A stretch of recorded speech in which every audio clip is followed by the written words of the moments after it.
All right. Hey, fellow UPSC aspirants, ready for another deep dive? Today we're tackling a big one, something you'll definitely see on your exams. Oh, yeah, this one's crucial, definitely. The decline and fall of the Mughal For Empire. moguls, yep. But we're focusing on a specific event, Right. the Battle of Karnal. We'll be pulling insights from a recent Indian Express article, which, it's more than just memorizing dates and names for this one. Absolutely. This battle, the Mughals fell in, what, less than 3 hours? It really shows that even the biggest, most powerful empires, they're not invincible. Yeah, no empire lasts forever, right? You have to look at what's happening beneath the surface, the Yeah. cracks in the foundation. So before we get to the actual battle itself, paint us a picture.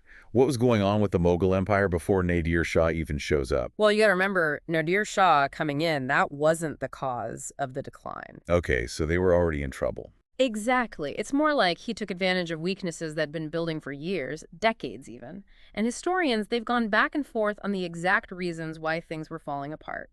But understanding those different arguments, that's key for UPSC. Okay, so let's break down those theories then. There's Jadunath Sarkar, pretty prominent historian. What was his take on it? Right, so Sarkar, he said it wasn't just about a few weak emperors. He thought there were problems with the whole structure of the empire. Interesting. He pointed to the Jagadari system as one example. That's where they'd grant land to nobles in exchange for military service. But over time, that became corrupt.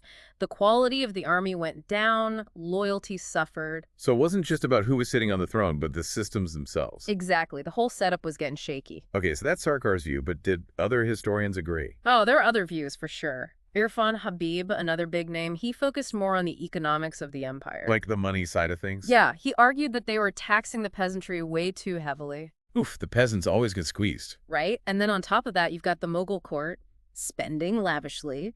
It led to revolts all over, just drained the empire's resources. So they're getting pressure from the nobility because of this Jagirdari system, and pressure from below with the peasants revolting. It was a recipe for instability, for sure. And M. Athar Ali, he added to that by pointing to the growing number of nobles. More nobles, more problems. Basically, the competition for power and resources, it just got more intense, more infighting, more corruption. Hard to run an empire like that. No kidding. Sounds like a mess. But it wasn't just internal problems, right? Didn't Aurangzeb's policies also create issues for the empire? Ah, Aurangzeb. His policies are still debated like crazy by historians. What was so controversial? Well, some argue his expansionist campaigns and some of his religious policies alienated certain groups, Like who? especially the Rajputs and the Marathas. They resisted big time, costing the Mughals money and manpower. So they're stretched thin, dealing with rebellions and fighting wars. And then Nadir Shah enters the picture. Yeah, often called the Napoleon of Persia. He's a fascinating figure. Definitely. Tell us more about him. He was a brilliant military leader, rose to power after a lot of chaos in Persia. It must have been pretty good to get that far.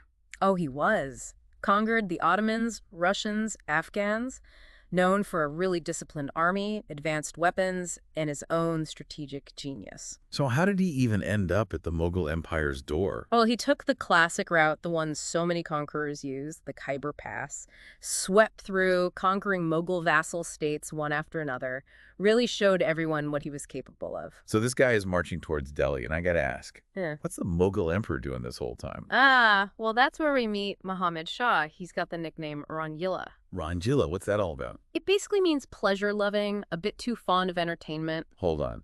Napoleon of Persia is on his way, and this guy's just, what, enjoying himself? You could say that.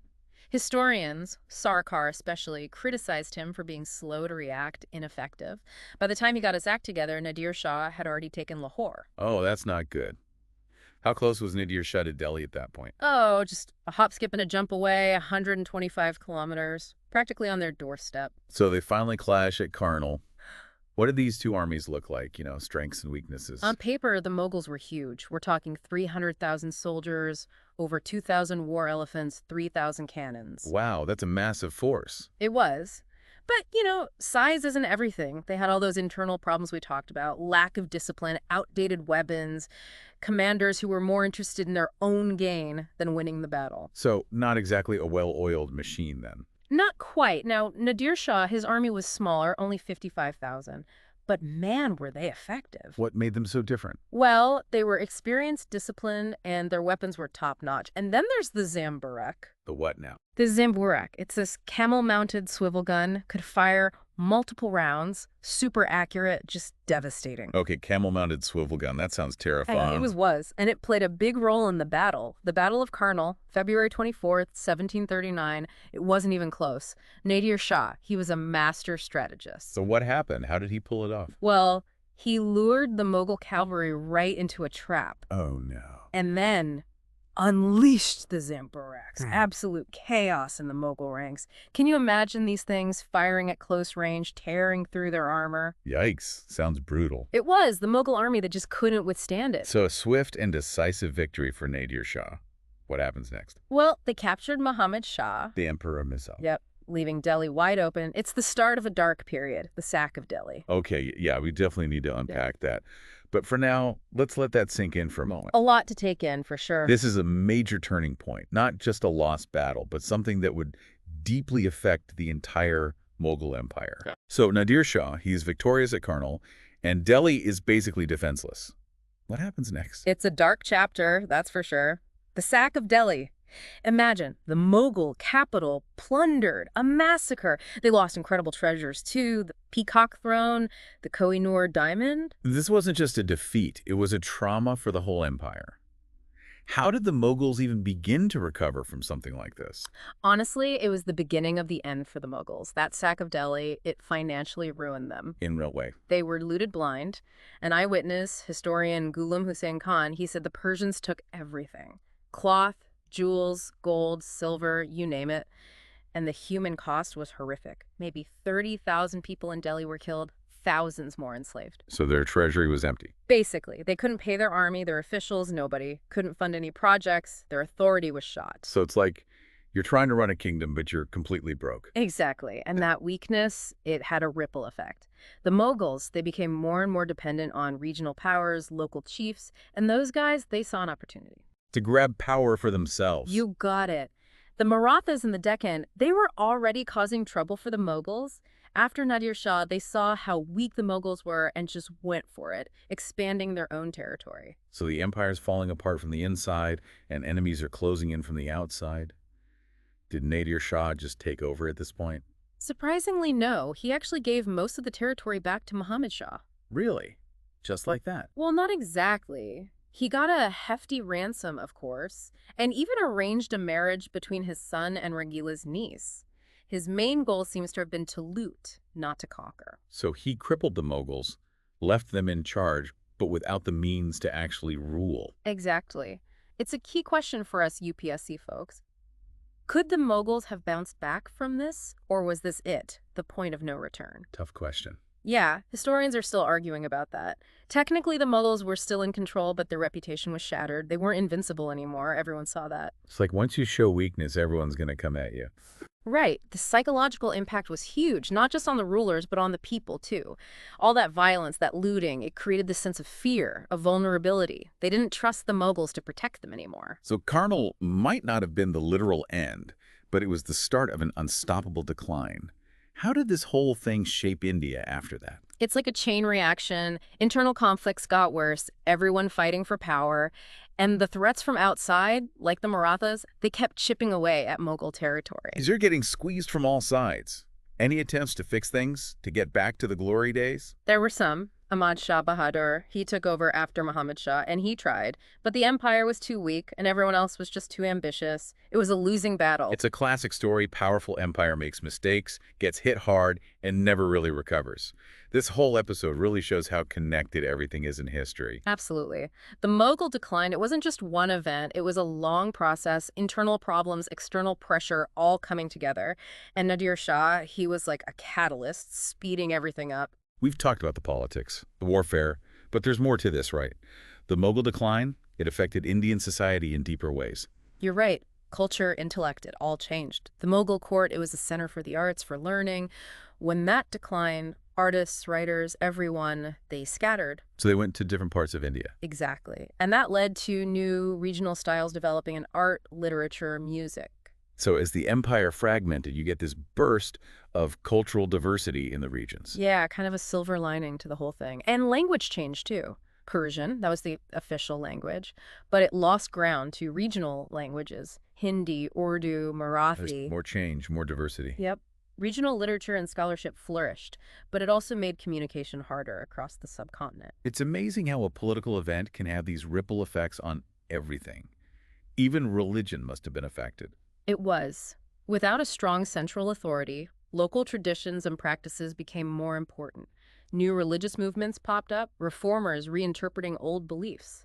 This whole thing goes so much deeper than just UPSC facts. It's about trends, cause and effect, the forces that shape a nation. For sure.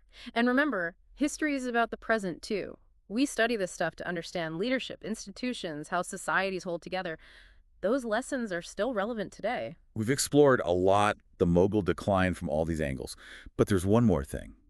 All the different opinions, the debates about this period. Right. We've talked about the main story, the decline, but some historians, they see it differently. Not just fading away, but changing, adapting. So maybe it wasn't just a simple downward spiral. Yeah, some point to Ahmad Shah Bahadur, the guy who tried to fix things. He failed, but it shows the Mughals weren't just giving up. They were fighting to survive. Makes you wonder, were there things beyond their control that doomed them in the end? Good point. You got to look at the big picture, the 18th century. It was a crazy time everywhere. Empires were struggling, new ideas were popping up. Europe was scrambling for power. The Ottomans were having their own problems. The Mughals weren't alone in this. It's like the whole world was going through a major transition. So, for our UPSC friends out there, what's the best way to study this? Think critically. Don't just memorize the textbook. Look at different perspectives. Read between the lines. See the connections. The UPSC exam, it's about analysis, about understanding the why and how of history. That's good advice for anyone studying history, really. It's not just about the facts, it's about the story. Exactly. And the story isn't over. History helps us understand today, maybe even shape tomorrow. When we look at empires, at how they succeed and fail, we learn about ourselves, about power, about how societies work. We've covered a lot in this deep dive, the internal struggles, Nadir Shah, all the consequences. We've looked at different perspectives and hopefully gotten you thinking about this period in a new way. It's an amazing story, full of drama, intrigue, and lessons that still matter today. Okay, so we've really dug into this whole Mughal decline thing, internal problems, Nadir Shah's invasion, the aftermath. But history's rarely so black and white, right? Absolutely. That's why it's so important to consider different perspectives, those alternative narratives. We've talked about the classic decline story, but some historians, they say it's more complicated. Like it wasn't just a straightforward collapse. Right. Maybe more like transformation, adaptation. They highlight Ahmad Shah Bahadur. He tried to turn things around. Didn't work in the end, but it shows the Mughals weren't passive. They were fighting to survive. So it's less about an empire just fading away and more about struggling to adapt, facing these huge challenges. Makes you think, were there things beyond their control that contributed to the decline? Oh, yeah, you got to zoom out. Look at the bigger picture. Think about the 18th century globally. Empires everywhere were having issues, internal conflicts, economic problems, new ideas challenging the old order. So it was a time of upheaval for everybody, not just the Mughals. Exactly. The European powers, they were fighting for global dominance. The Ottoman Empire was struggling too. The Mughals, they were part of this much bigger shift in power. It's like the whole world was going through some growing pains. So for all our UPSC folks out there, what's the takeaway here? How should they approach this period in their studies? Be critical. That's the key.